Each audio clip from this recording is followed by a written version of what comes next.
When Muslims break the Ramadan fast, what do they eat? On today's menu. Welcome to Istanbul, Turkey. With one foot in the continent of Europe and the other in Asia, the city of Istanbul literally unites a multitude of cultures. It's the holy month of Ramadan, and Julia and her friends gather for the Iftar feast. The main dish. A specialty bread, Ramadan pide. This place is nearly 150 years old, and they still work the traditional way. Classic Turkish dolmas. She mixes it with her hands until the meat is creamy and silky. The angelic dessert, goulash. It's like eating wings of a fairy. The sweet legacy of the Ottomans' Turkish delight. Look at this pistachio, so vibrant. And in the gourmet kitchen, spicy grilled koftas. What is it about food that consumes so many of us? The search for that one great meal, that brilliant bottle of wine, that flawless kitchen knife. What is this hunger? We're called Foodies. We're in every corner of the globe. Some of us cook. Some of us grow. Some of us eat. And some of us write. We are called foodies, and the food world is where we live. Major funding is provided by TIAA CREF. At TIAA CREF, we provide financial solutions for those who serve the greater good.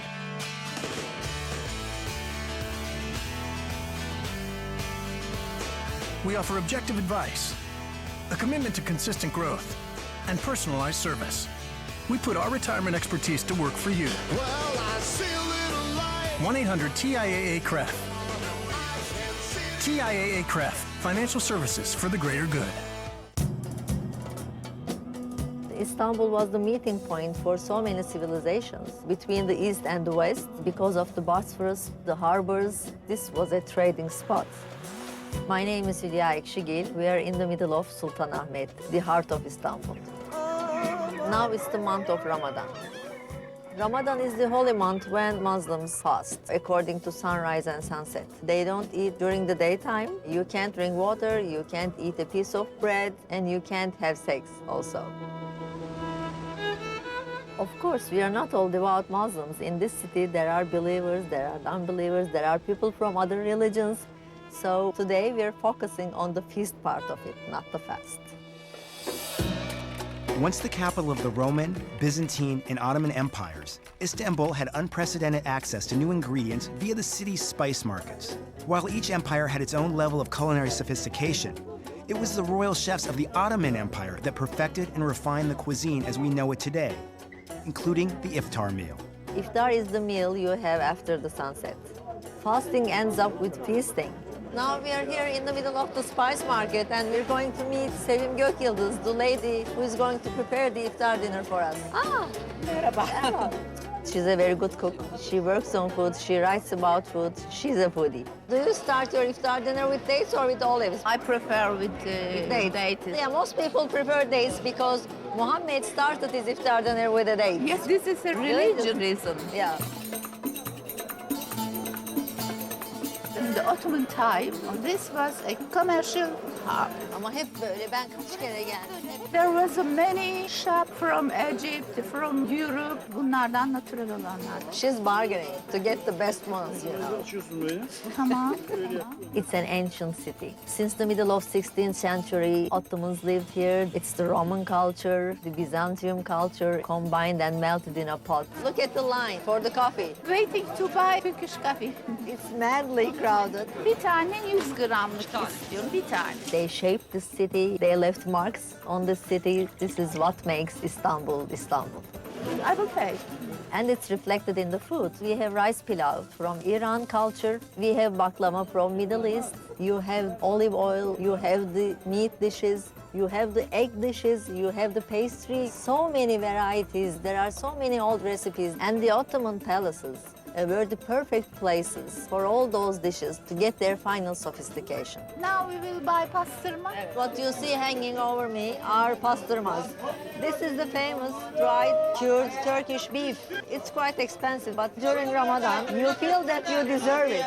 Yapar mısınız? It's more precious when he does it by hand because the machine cut pastırma is very regular. This is very special. And he knows how to do it perfectly.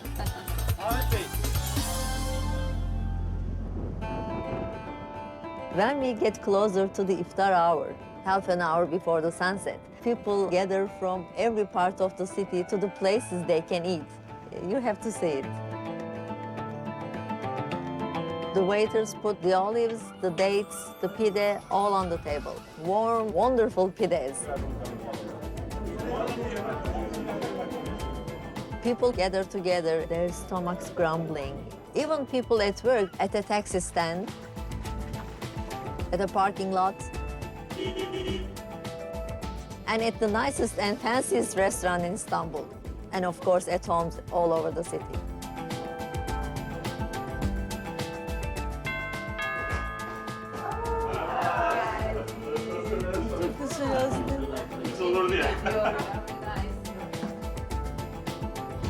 And right at sunset, something magical happens.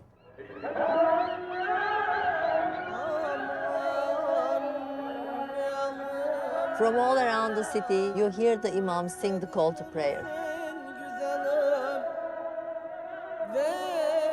Even if you're not a believer, you feel you're in the middle of something very mystical, telling everybody it's time to eat. Now we can all break our fast.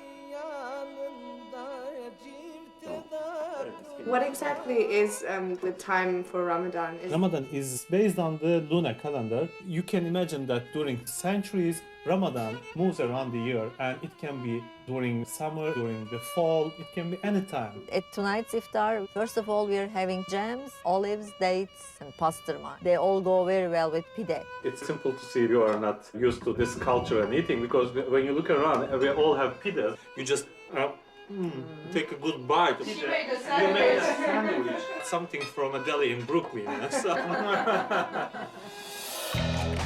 Possibly one of the oldest forms of Turkish flatbread, pide has become an ever-present symbol of Ramadan.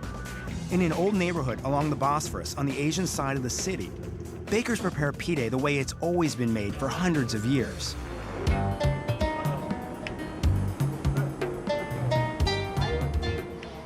The name of the bakery is Has Fırın. This is one of the most famous places in Istanbul. It's nearly 150 years old, and they still work the traditional way. The baker is Satılmış Avcı. He says for the pide, you use a high-quality grain, extremely fine. It's a special softer wheat produced only for the Ramadan time, so that they are crispy outside but soft inside. And then they mix for a long time, at least 1 hour. They put also ice cubes in it. Ice helps the dough not to rise too soon. Meanwhile, they are also cutting into the mix, leavening.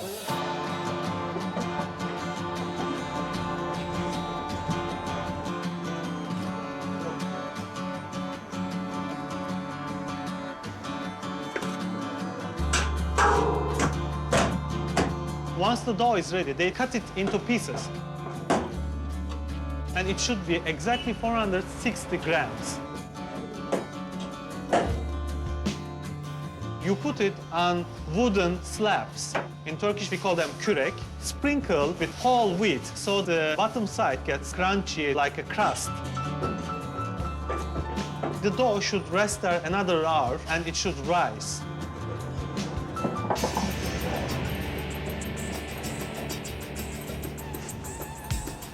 With their fingers, they give it a traditional form for pide.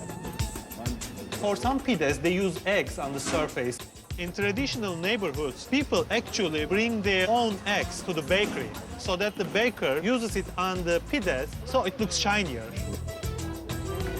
Once they are formed, they go into the heat. This place makes 2,000 loaves of pide every day.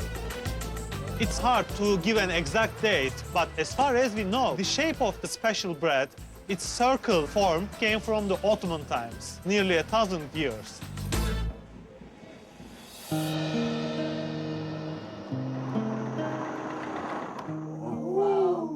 The main dish. Where is the yogurt? It's coming. We have only 2 hands. Oh, wow. Yeah. I love pilau. In the old days, in Ottoman days, when you took on a new cook, you always got him to make pilau. Maybe you want the yogurt? Yeah, sure. What do you call these in Turkish?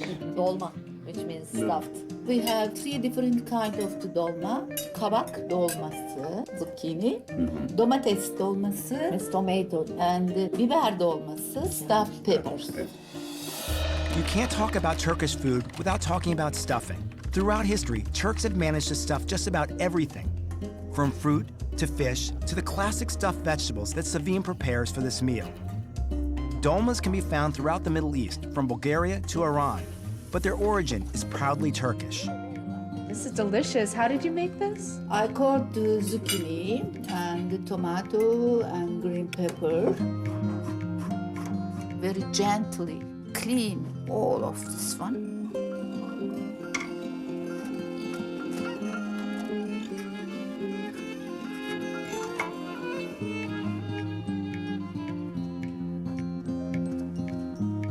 This part I will use in the stuffing. I can taste parsley, fresh mint, and dill. Oh, the smell of the mint. Spring onions as well. Yes. Right? Lots yes, of spring onions. Yes.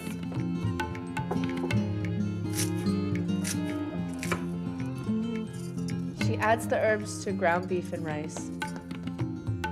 And then she mixes it really, really well with her hands until the meat is creamy and silky.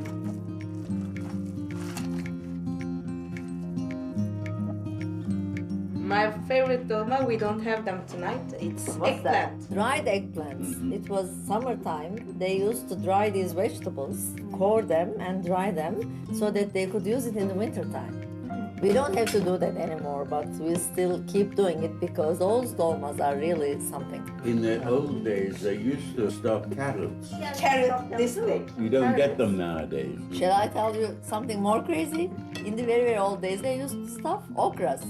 Really? Yes, yes, okras. Yeah, but then don't forget they were big. They were bigger, yeah, but still they're okras. This is really very light and delicious. The texture is wonderful. That is the difference between a chef and a cook.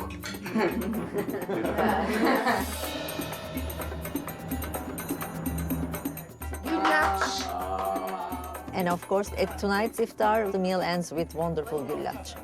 The dish itself is called güllaç, and the sheets is called güllaç yaprağı, the leaf of güllaç. I went to this amazing place seeing how güllaç sheets are prepared. So much experience and attention goes into that simple sheets of güllaç. You have to see it. Created by the Sultan's own pastry chefs at the Topkapi Palace, roast Senate goulash, a multi-layered milk-soaked dessert served at lavish feasts during Ramadan, is still the epitome of Ottoman sophistication.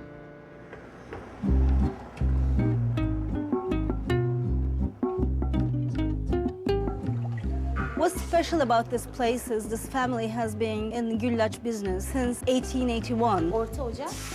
What is it, a sort of father to son, passed on from generation to generation? And mother to daughter. Neslihan, 5. generation.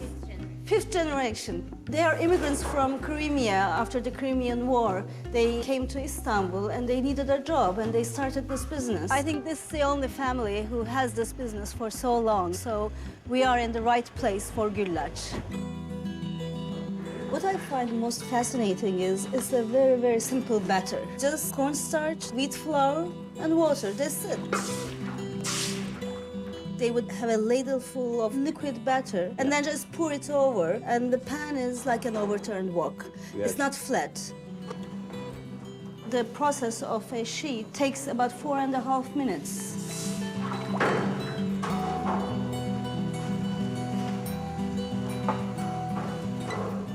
Güllaç sheets are cooked in 3 different stages. Kısık orta. It goes to the highest flame first. It sort of steams there. You can see the water Steam coming out. evaporate.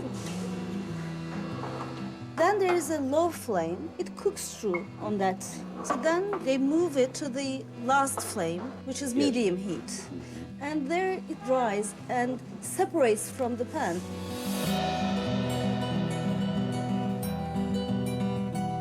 They have this great feeling for it because they have been doing it for ages, and these people know exactly when to do what. The sheets have to be just enough dry so they would never stick together and still retain some moisture so that they can be flattened. Otherwise, they will just crack. They stack all the güllaç sheets and then put a press on it till it flattens. Kaç kilo bu ağırlık? 15 kilo. 15 kilo. It weighs 15 kilos, so it's quite heavy. I cannot even lift it. Everything is with experience, with feeling. Timing. Timing in the sense that you have the drying process and the timing of experience. This is the magic of güllaç. It's translucent. It's like having moonlight in your hands.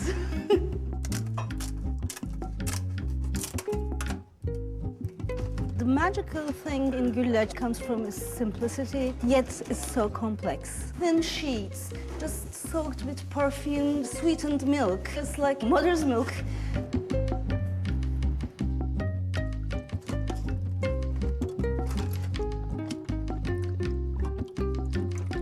The basic way of making it is just milk with sugar and the güllaç sheets. It's like cake rising. You actually see that it's absorbing the milk. Little valleys and hills. It's a geography forming.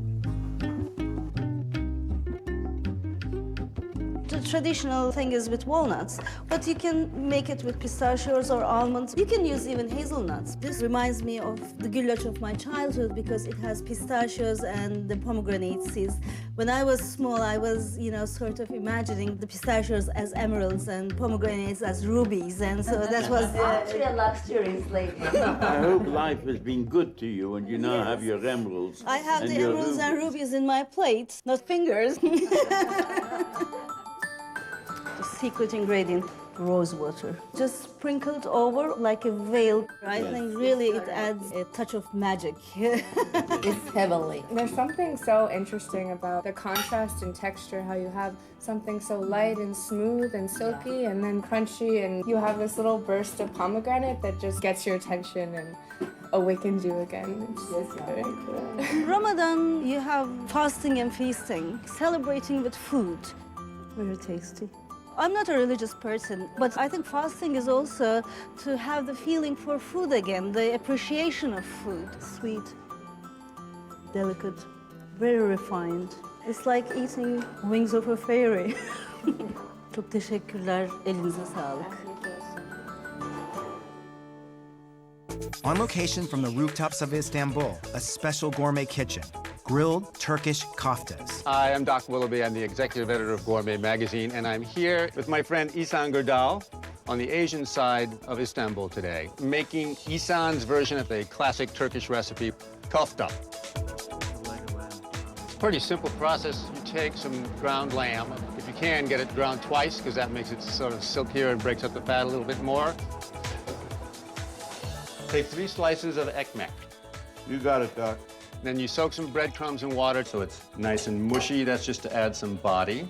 And then you just add grated onion, parsley, and we're gonna put in some baharat, which is the mixture of cumin, cloves, allspice, little nutmeg. This is the urfa pepper, which is one of the 2 chili pepper flakes seen all over Turkey. The urfa pepper is fermented, so it's got a little smoky spiciness. And this is the marash, sort of almost berry colored, and its flavor is brighter, a little fresher Can be slightly spicy. than the urfa. Neither of them are very spicy, they just have a little trace of heat. Smells really good, Doc. Doesn't it?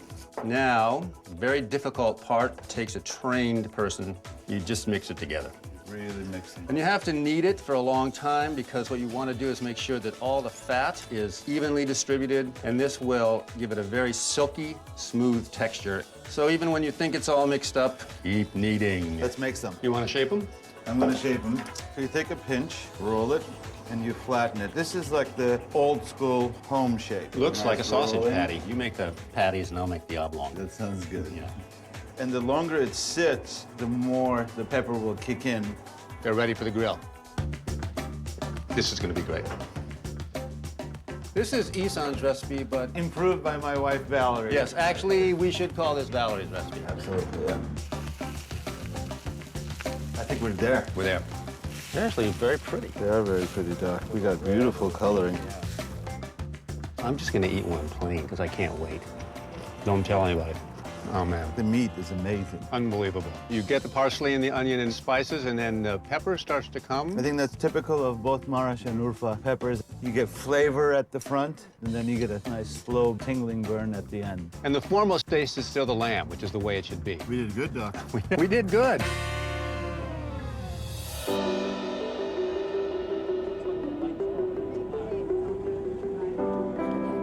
We finished the meal with coffee and Turkish delight. This is the best friend of Turkish coffee. You wanna try? It has become known as Turkish delight. Is it true that it was called Rahatul Hulkum? Rahatul Hulkum and then Rahat Lokum, they used to say. And then, just they said, why lokum. don't we say lokum? It means easy to the throat. A national obsession, lokum is considered one of the oldest sweets in the world. Over the years, the original recipe evolved so that today there are unlimited variations of this decadent ancestor of the jelly bean.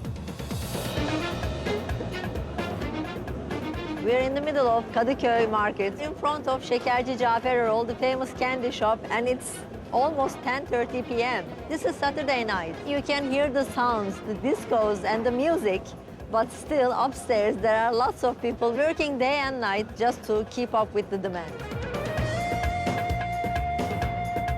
The first Turkish delight shop in Istanbul opened at the end of 1700, and this place opened at the beginning of 19th century. Erol family has been producing Turkish delights almost 200 years. Hemen hemen 15 kilo su katıldı. He says you prepare a Turkish delight with a good quality of water, cornstarch, sugar, and citric acid. It boils for a while and changes the color from white to yellow. When it gets really thick, you pour the ingredients in it. It can be rose petals, it can be hazelnuts, pistachios, whatever you want to use. I love the smell in here. A little burnt sugar, some roasted nuts, rose petals, all mixed up together and formed something really delicious. You pour them into square wooden molds.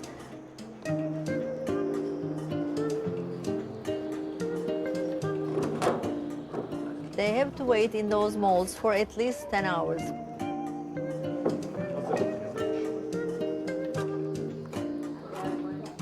In all of the Muslim countries, you can find jelly type of delights, and Turkish delight is one of them. But of course, like many of the tastes we have today, it got its perfect stage in the Ottoman times.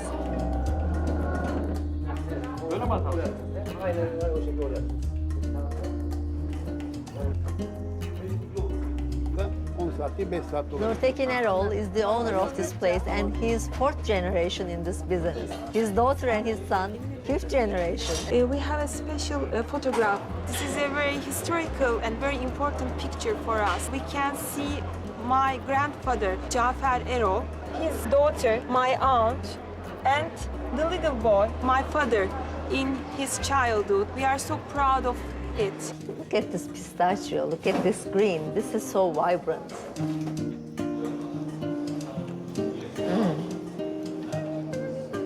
Yes, now I can speak. These are the delights with a layer of coconuts on them. In the old days, because coconut was very expensive, the people used to call it Turkish delight with a fur. In the Ottoman times, they also had many varieties. Rose. Yeah, citrus. Pistachios inside. They even make chocolate ones. Fearless, I think. This is very special.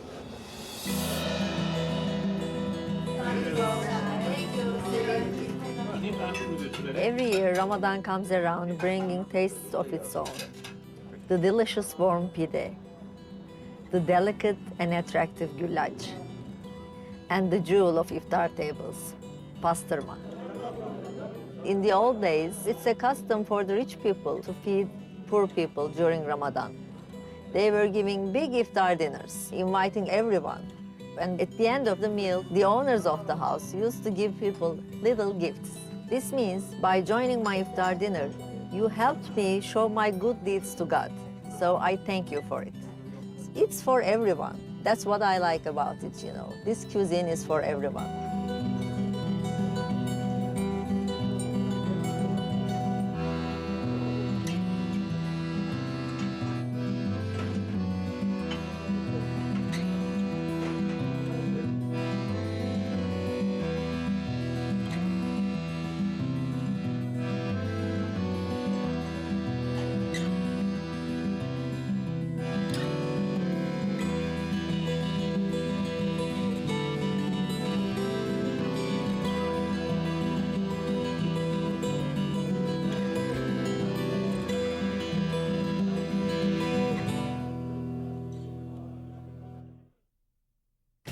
Satisfy your appetite for more foodie-related morsels by visiting our website.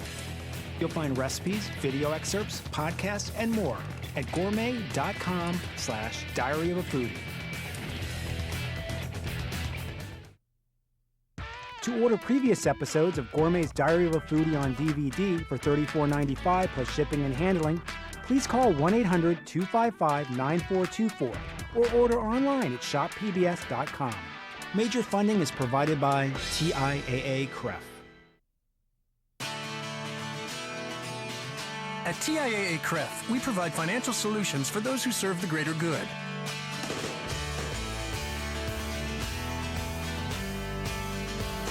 We offer objective advice, a commitment to consistent growth, and personalized service. We put our retirement expertise to work for you. 1-800-TIAA-CREF. TIAA-CREF, financial services for the greater good. Is that workable?